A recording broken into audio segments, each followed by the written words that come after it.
गंवार हो, तुम अपना संविधान नहीं लिख।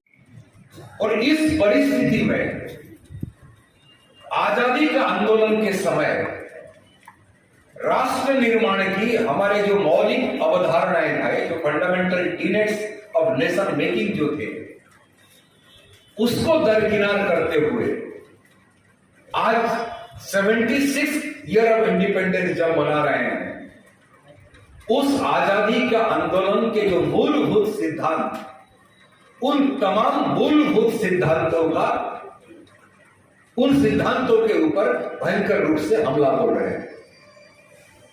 हमारी आजादी का आंदोलन का मूलभूत सिद्धांत क्या है कांग्रेस, ये किसी को बताने की जरूरत नहीं है।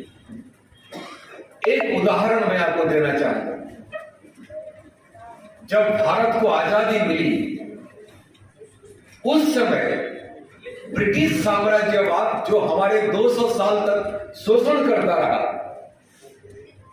वो हमारे पूर्वजों को कह रहा था ये लोग गंवार हैं, ये लोग अनपढ़ हैं, ये अशिक्षित हैं, अनार्य हैं, ये अपने आप को गवर्न नहीं कर सकते हैं, ये अपने लिए संविधान क्या बनाएंगे। आप एक बहुत बड़े कवि थे, बहुत बड़े कवि, मैं इनको महान नहीं मानता, बहुत बड़े कवि हैं, रुडयार्ड किपलिंग, ब्रिटिश साम्राज्यवाद का चापलूसी करने वाला एक कवि, एक कविता लिखकर के वो लिख रहे हैं, ब्रिटेन तमाम देशों में अपना जो कॉलोनी एस्टैब्लिश किया है, ये शोषण करने के लिए नहीं गया है, जो अनार्य, असभ्य, अशिक्षित हैं उनको सिविलाइज करने के लिए गया है। और उन्होंने कविता लिख डाले कि व्हाइट मैन्स बर्डन, गोरे लोगों का ये रिस्पॉन्सिबिलिटी है कि काले लोगों को सभ्य बनाने का आया है। और आजादी के बाद उन्होंने कहा कि ये लोग अपने आप का शासन नहीं कर सकते। ब्रिटेन ने हमें कहा कि चलो तुम तो नहीं लिख सकते हो, हम तुम्हारे लिए एक सुंदर सा संविधान लिख देंगे। ब्रिटेन ने कहा। आपको याद होगा सेकेंड वर्ल्ड वॉर के बाद जब जापान उस राष्ट्रीयकृत उद्योग को बर्बाद करने के लिए, बेचने के लिए, सौदा करने के लिए एक नया नीति घोषित नहीं हुआ है, लेकिन नया नीति बन चुका है कहीं ना कहीं। अभी कुछ हमारे मीडिया के दोस्त बात कर रहे थे। स्टूडेंट्स एम्प्लॉई एसोसिएशन की एक डिविजनल इकाई है, उसका 49वां वार्षिक सम्मेलन हो रहा है। आज भारत में राष्ट्रीयकृत उद्योग, राष्ट्रीयकृत बीमा उद्योग, बीमा कर्मचारी, देश की आम जनता, देश की नौजवान, उनके सामने जो समस्याएं हैं, उन तमाम समस्याओं के बारे में चर्चा करते हुए इस देश की एकता और अखंडता को कैसे सुरक्षित रखा जाए, इन तमाम बिंदुओं पर हम लोगों ने चर्चा की है।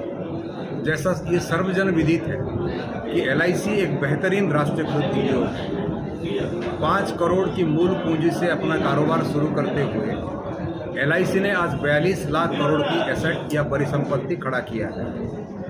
लेकिन दुर्भाग्य की बात है, वो LIC जो भारत सरकार की आर्थिक विकास के लिए जो पैसा जुटाया जा रहा है, अकेले LIC उसका 1/4 से ज़्यादा देने की क्षमता रखती है।